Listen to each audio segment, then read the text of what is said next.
आज दोपहर को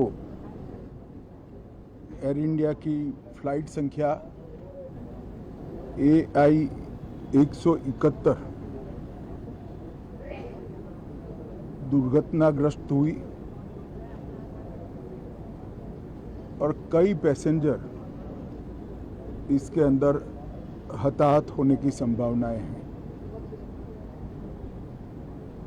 इस घटना से पूरा देश क्षुब्ध है और पूरा देश एक साथ पूर्ण संवेदनाओं के साथ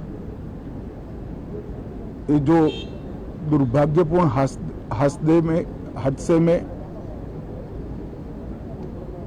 पैसेंजर हताहत हुए हैं, इनके परिजनों के साथ खड़ा है। सबसे पहले मैं भारत सरकार, गुजरात सरकार, भारत सरकार के प्रधानमंत्री जी और गुजरात सरकार की ओर से भी जो लोग हताहत हुए हैं, इनके परिजनों के प्रति गहरी संवेदना व्यक्त करता हूं। 10 ही मिनटों में हादसे के भारत सरकार के पास सूचना पहुंची। तुरंत ही मैंने मुख्यमंत्री जी, यहाँ के गृह मंत्री, होम डिपार्टमेंट के control room, civil aviation department, civil aviation मंत्री, सभी से संपर्क किया। प्रधानमंत्री जी का भी तुरंत ही फोन आ गया और भारत सरकार और गुजरात सरकार के सभी डिपार्टमेंट एक साथ होकर राहत और बचाव कार्य में लगे। इस विमान में कुल मिलाकर 230 यात्री देश के और विदेश के और 12 क्रू मेंबर सवार थे। इसमें से एक यात्री का बचने का अच्छा समाचार मिला है, मैं उनको मिलकर आया हूं। मृत्यु का आंकड़ा तो DNA परीक्षण और यात्रियों की पहचान के बाद ही अथॉरिटी अधिकृत रूप से घोषित करेगी, मगर जो यात्री बचा है उसको मैं मिलकर आया हूं। घटना के तुरंत बाद गुजरात सरकार ने बहुत त्वरा से डिजास्टर मैनेजमेंट की सारी इकाइयों को अलर्ट करते हुए, चाहे हेल्थ डिपार्टमेंट हो, चाहे फायर ब्रिगेड हो, चाहे पुलिस विभाग हो, भारत सरकार की भी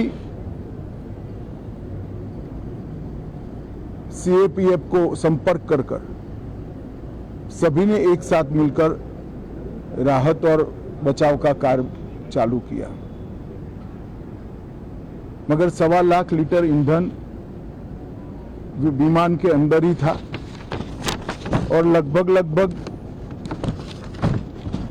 गर्मी, तापमान इतना ऊंचा हो गया कि किसी को बचाने की मौका ही नहीं मिला।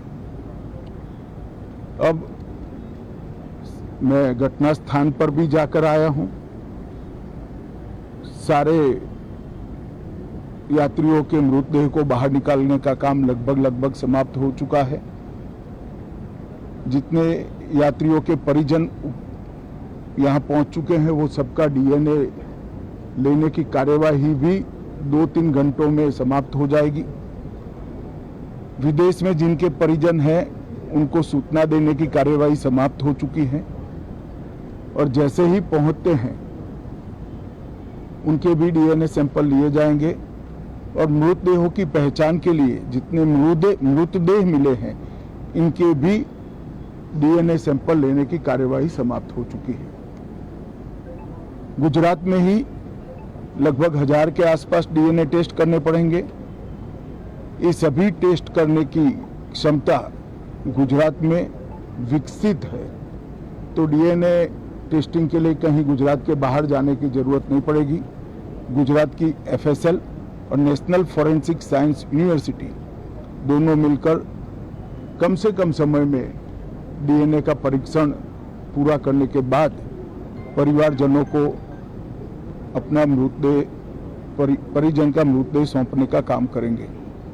उनके रहने की सुविधा, उनकी सांत्वना की सुविधा, जिनको मेडिकल प्रॉब्लम ट्रॉमा के कारण हुए, इनकी मेडिकल की सुविधा, ये सारी व्यवस्था बहुत सुचारू रूप से हो चुकी है। अभी रिव्यू मीटिंग में सारी व्यवस्थाओं को हम सब मंत्रियों ने साथ में मिलकर देखा है। एविएशन डिपार्टमेंट ने अपनी जांच शुरू कर दी है और जांच तेजी से आगे बढ़े, इसके लिए भी एविएशन मंत्री जी ने सूचनाएं दी हैं।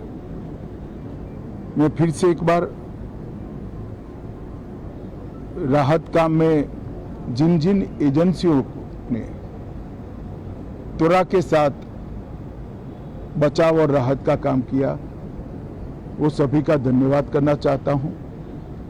और फिर से एक बार जिन्होंने अपने परिजनों को गंवाया है, हताहत हुए हैं, वो सभी को मनपूर्वक संवेदनाएं व्यक्त करता हूं। मैं एक बात जरूर कहना चाहता हूं कि ये एक्सीडेंट है, एक्सीडेंट को कोई रोक नहीं सकता,